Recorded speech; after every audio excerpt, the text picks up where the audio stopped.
two previous videos, we looked at the aftermarket front combination lights that I was planning to use and the pitfalls in using those lights. We continue tonight on trying to use those lights and troubleshoot the wiring and fitment of those. Also, last episode I installed the tail lights and tailgate. In this video, we'll wrap that work up and do all the front combination tail lights, blinkers, and get the complete lighting system operational, as well as install a fuel pressure regulator for my Weber 3236 carburetor. So stay tuned.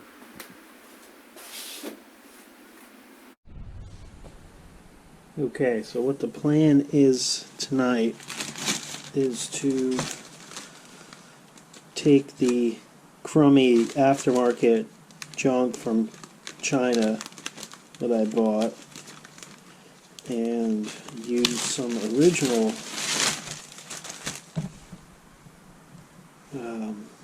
combination lights.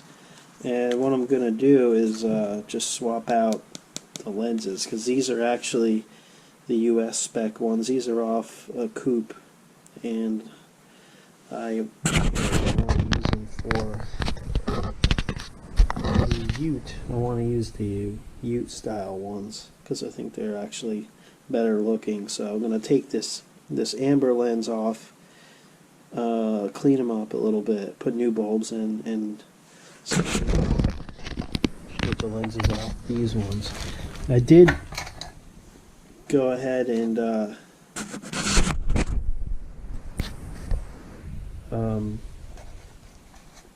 put bullet connectors on here, and they didn't work, and I'm sure it has something to do with the wiring. I'm sure I'm only supposed to wire one of these in. You know, this one probably looks like a ground and a ground, and this is a power, and this is a power. So I'm debating whether to undo this wiring and use these things, but the problem with these is not so much the wiring. The wiring is kind of an issue, even though I think I figured it out. The problem is these alignment holes don't really work, and I'm not sure what they based those on when they did make these copies, because as you can see right here, I'll just move this. You see how this is angled this way and that's angled the same way? Well, as you can see here, they're not angled the same way. So when you go to put this in, the left side matches, but the right side doesn't. And I don't want to drill new holes. Like, that side works, but that side doesn't. And pretty sure that this is the right side, because this one here doesn't look right to me. And that's, I think, for the other side of the car. And even so, the holes don't really line up. So I probably could get them to work once I figured out the wiring, just by thinking about it a little bit. And instead, I'm going to swap these out. Okay, so here's the original one made in Japan, and you know, it has a nice rubber seal to it. It has this reflector piece. You know, it's labeled right hand side. Had this really cool vintage style, you know, original bulb in there. We're going to see if that still works. I'm going to put that in there and see. It's just, you know, quality original parts. And then nowadays, I mean, look at this junk, you know. The rubber is just horrible. There's no reflector. The hardware sticks through the back. It's in the wrong spot. And the wiring doesn't match the original car. So, guess it does say right hand side here. And they just used, you know, crappy screws here, whereas this has actually got a stud on it from the factory. So we're going to go ahead and put these in. And what I did is I took the lens off. Here's the Chinese lid, and we're going to see if that fits. And hopefully it does.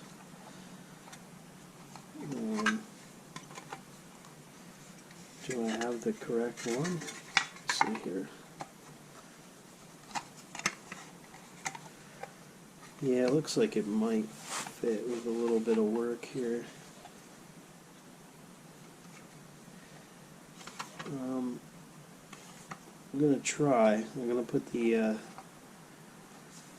gonna go ahead and put the hardware in and see if it will work.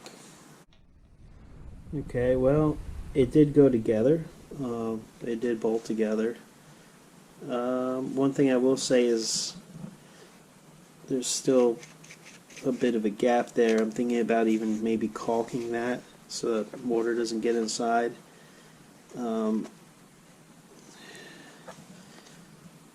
gonna think about maybe doing that, because yeah, you definitely can put your fingernail in there and water will get in there. So I don't know, thinking about it, I guess I can always peel the caulk off. Let me see if I have any sealant for that. Ever go near anti-seize compound? Well, this isn't anti-seize, but this is caulk or sealant, and I got it all over myself. Next, I got a fuel pressure regulator for low pressure. I'm going to put this on the car too. The fuel goes in here, and then you have two outs, and then this adjusts the fuel pressure. I believe the carburetor, I have a Weber 3236 on there right now, and I believe I got too much fuel pressure going into it because it's not running very good, and it's running very rich in some of the cylinders. You can tell when you go to step on the gas, it just dies out right away. It could be a problem internally with the carburetor, but I've been told and I've read online that it needs about 4 psi, and I think the stock fuel pump in there is doing 6 psi, so I think it's a good idea to put this on. And so I'm going to get some thread sealant. I got this stuff here which is specially formulated for high temperature fuel, oil, all that stuff, and I'll put the fittings on here and put a plug in there. I could put a gauge on there, but where I'm mounting it in the car, I don't think a gauge will fit very well. Maybe not. We'll see. Let me go see if I got a gauge, and I'll be right back.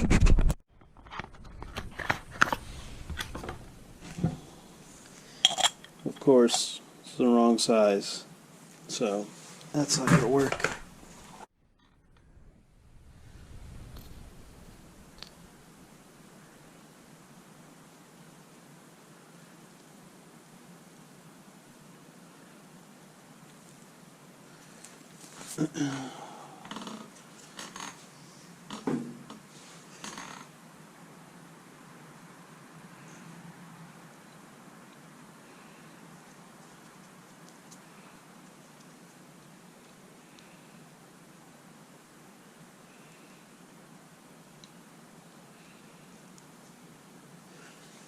Okay, that's all fitted up now. We got the plug in there, in and out regulator, so let's put it on the car somewhere. Okay, decided to put the fuel pressure regulator over here in the strut tower, and that way I can run the fuel line up to it and then run the fuel line out back down to the fuel pump down there.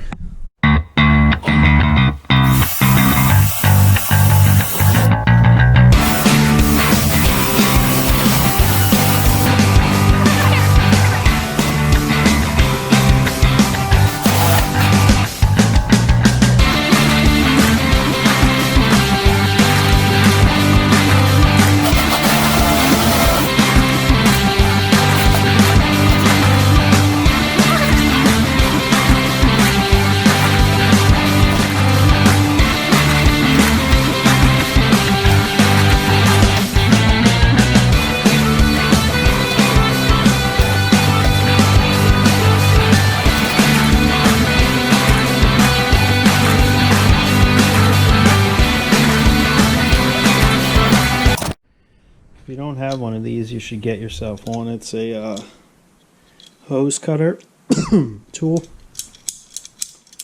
It just makes really nice, clean cuts on that. Don't accidentally get your finger in there, obviously. As you can see, it's a nice, clean cut. That one I cut a little bit at an angle. I'll recut that one. Why not?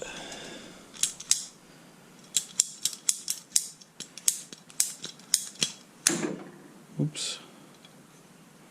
A little bit better. Anyway, there's my new hose for the pressure regulator. So I did caulk the top edge, which is going to be an issue later down the road when I change the bulbs, but you know, I should be able to actually just cut that out. That's the plan. It's just a silicone, black silicone. So that's what I got for now. I'm going to put them in the car, see if they work.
Give a quick update and walk around of the Ute build and what I've got on so far. I've got the combination lights on, the bumpers on, headlights, grill, emblem, radiator brackets, hood latch is in, of course the engine bay was already done.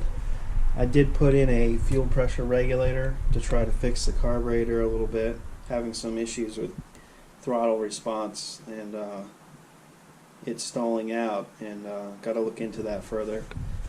Got the side markers on. Had a tough time getting the had a hard time getting the blinkers to work, and it has something to do, I believe, with the LED bulbs I put in here. If I just put the flashers on, those are LED bulbs that I put in the dash a really long time ago, 8 years ago, 7, 8 years ago. So I have this electronic flasher in there, and now with some wiring troubleshooting, thanks to my friend Jamie letting me borrow his power probe tool, I was able to get them working, and they all do work. I also got the tail lights in the back here. Got the gear in reverse right now. I didn't actually look if the left works yet. Yeah, left is working. Let's check the front. Should be sweet. Yeah, we got blinkers and all the lights are working. Wonderful.